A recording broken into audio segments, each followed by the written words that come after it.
Welcome everyone to a new Two Stupid Gamers video. It's your boy Zero, and unfortunately for us, Nanners could not join us once again. He's out adventuring elsewhere. However, I'm here to talk to you guys today about my experience at Play NYC. Now, for those of you who don't know what I'm talking about, Play NYC is a video game convention here in New York City. Created by Playcrafting, Play NYC is a convention that mainly hosts a lot of independent developers. But we're not just talking about video games here, we're talking about everything gaming. Anything from video games, board games, card games, and yes, even gaming lounges. I had a lot of fun at this convention and I can't wait to tell you guys about all the different games I tried out, so let's get into it.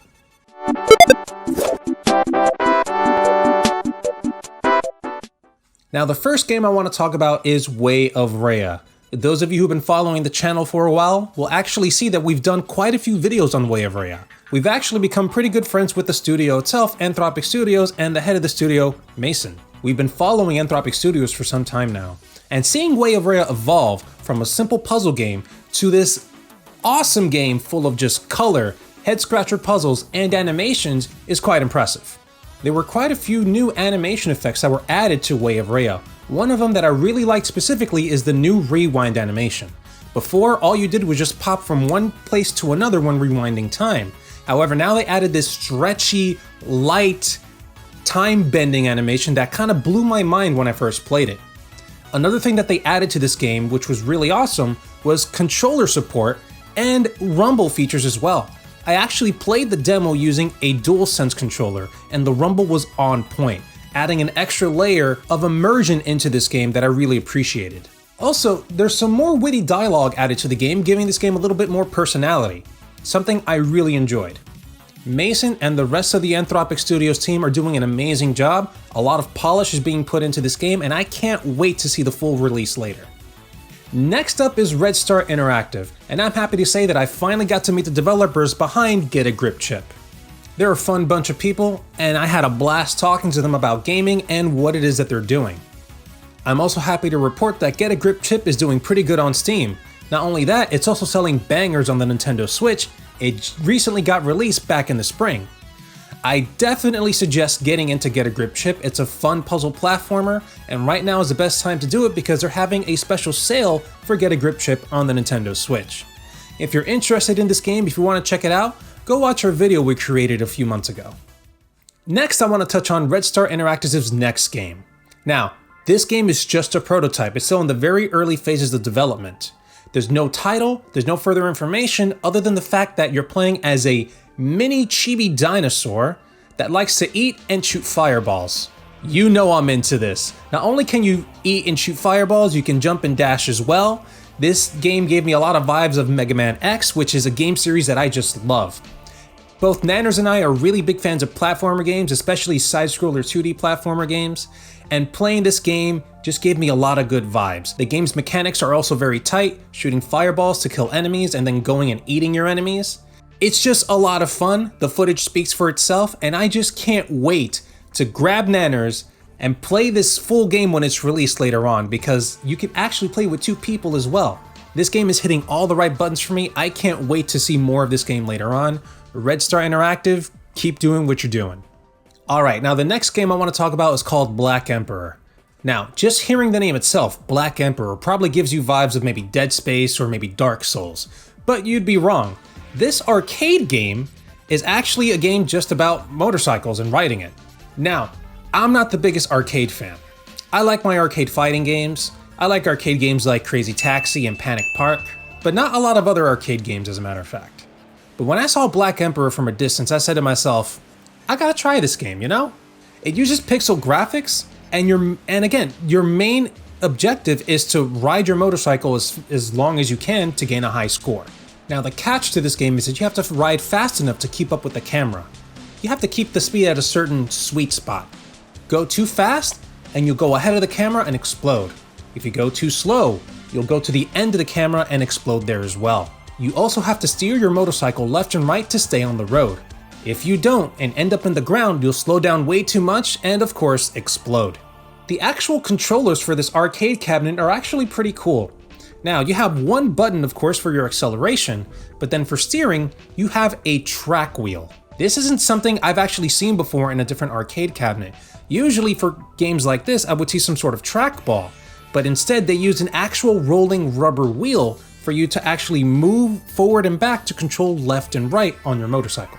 Another thing that blew my mind about this game is that when you hold down the acceleration button, a fan inside of the cabinet actually starts spinning and blows towards your body, giving you this feeling of speed. A very immersive touch to this game that I did not expect, something I really liked. Now, as you watch this gameplay footage, you might also notice a bunch of Japanese characters. That's there on purpose because the reason why this game was called Black Emperor is because it's mainly based on 1970s and 1980s Japanese motorcycle bike culture. It was actually aimed after a movie by the same name, Black Emperor. Looking on the sides of this cabinet, you can actually see some Japanese artwork. This artwork blew me away. It's actually very eye-catching and it's something that would actually attract me to the cabinet if I saw it at some sort of bar or arcade. Now, unfortunately, this game isn't necessarily widely available, but if you're interested in trying this game, and you live in New York City, you might want to go to Brooklyn and go to a place called Wonderville. You'll find one of the arcade cabinets there. I definitely recommend it. This is one of those addictive, high-score arcade games that's just a lot of fun. Alright, now I'm going to talk about one of those games that Nanners and I have been keeping a very close eye on, Skate Story. It's been about a year and a half since we've touched on Skate Story, and Sam Eng has been hard at work piecing together one hell of an experience. Anyone who's a fan of the Tony Hawk Pro Skater series and/or the Skate series will fall in love with this artistic and realistic approach to the skating genre. We spoke to Sam last year about his mentality and approach to developing this game. According to him, he uses his own skating experience to develop the feel and the control of this game. And boy does it show. Pushing yourself to gain speed has actual weight to it. Steering left and right is tight, and the faster you go, the more the screen itself starts to wiggle. This helps give it a sense of actual acceleration. Another thing I really appreciated was the fact that he added an actual fish-eye lens to this game. Anybody who's a fan of skating videos will actually recognize this right away. It really gives it a homegrown feel, something you see young teenagers creating just to show off their tricks. And when it comes to doing ollies or other tricks, it's all about timing. Holding down the ollie button brings up an oval icon somewhere at the bottom end of the screen. One part will be bright while the other is dark. A bright ball will spin alongside the oval line, and you have to release the ollie button while the ball is over the bright area to perform an ollie. Now this is actually very intuitive and feels more closer to how it actually feels to skating. Now when it comes to doing one of the other tricks, you have to hold one of the other buttons on the controller, like one of the D-pad buttons, one of the bumpers, or one of the triggers. Let's say you want to do a frontside 180. You have to hold down the left D-pad, and when you do that, you're going to get an oblong shape oval appear at the bottom end of the screen, just like when you're holding the ollie button. Once again, one side is going to be dark, one side is going to be light. Just like before, you're going to have a ball following this line, and once it goes over the light area, you have to press the ollie button to perform the trick. Once again, this sense of timing is perfect for a skating game like this. It gives you a better sense of realism when skating. Sam also somehow figured out how to put boss battles into a skating game. Get this, the boss battle in this demo was trying to catch up and eat the red moon. Yeah, I didn't get it either. The way to beat this boss is by chasing the moon as it tries to fly away from you, and then try to ollie over some sort of red energy beam that comes towards your feet. Every time you jump over it, you deal damage to the moon. Once you beat it, the moon gets smaller, and then you just gobble it up. Either way, I had one hell of an experience playing this game. I can't wait to see what Sam does with it. Now, this game is still in development. It's still in the early alpha phases. And Sam doesn't really like to talk about his creations. So if you're interested in keeping up with this game, I suggest you go follow Sam Eng at Skate Story on Twitter. Now, the next game I want to talk about is actually called Seed of Agony. When I came across this game, it was sitting at a mostly white booth with a sign that said, "Demons in Space, why not?" And you want to know what I said? I said, hell yeah, why not? So I went to go try this game, and boy, the first thing that hit me was, wow, this is a metalhead's video game dream. You play as a space demon, going around the galaxy, taking the resources from other planets and using them to create more demons with which you can switch your controls over to and continue your conquest, pillaging the galaxy. The spaceship you pilot gives off an awesome Alien vs Predator vibe, and instead of beaming down to the planet's surface, you literally drop yourself from orbit and slam onto the planet, leaving a huge crater. How metal is that? Now, this game is a platformer, and it also has RPG elements to it, which allows you to upgrade the demon's health, strength, skills, and also equipment. Each world is procedurally generated, making every planet pretty much a unique experience, sort of like No Man's Sky. Each planet has their own specific mission you must complete. For example, stealing hidden resources on the planet, killing inhabitants, dodging obstacles, etc. It's a fun little game with a lot of personality. It's still a work in progress, but I recommend checking it out if you have the chance. Now, the next game I want to talk about is called Unwound.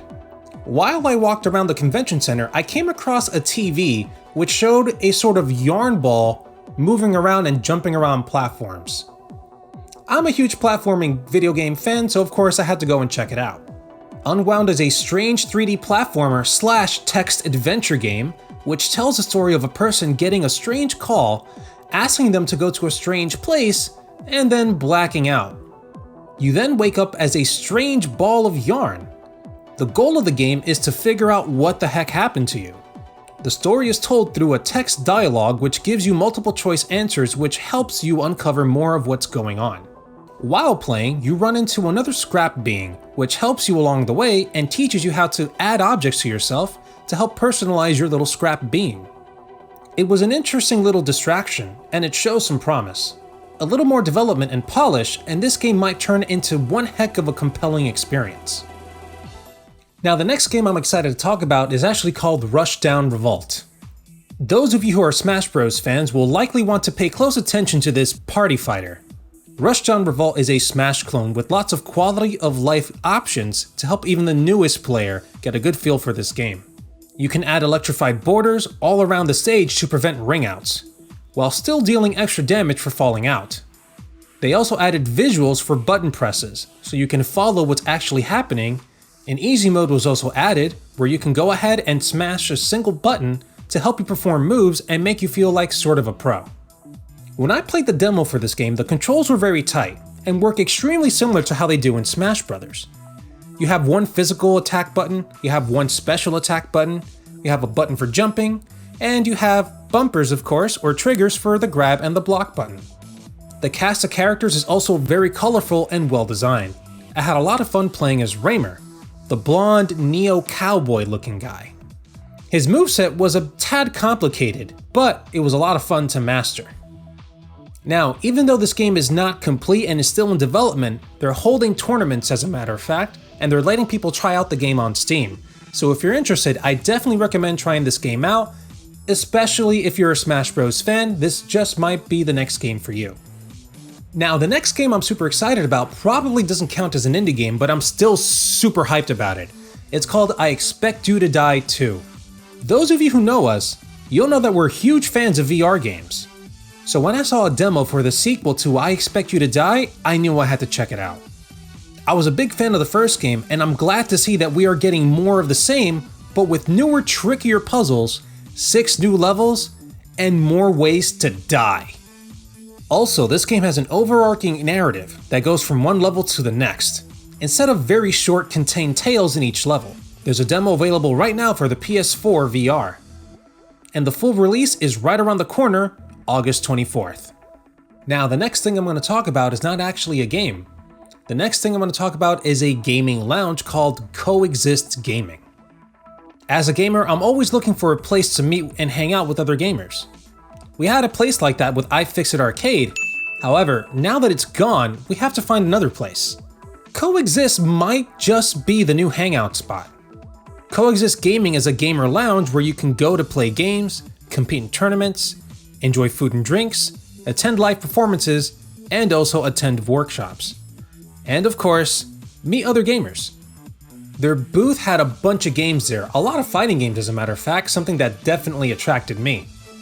They also boast that they actually have over 5,000 games available at their spot. Now, the lounge is open 5 days a week, and the other 2 days are usually used for virtual events. Each event is about $25 to $30 to enter.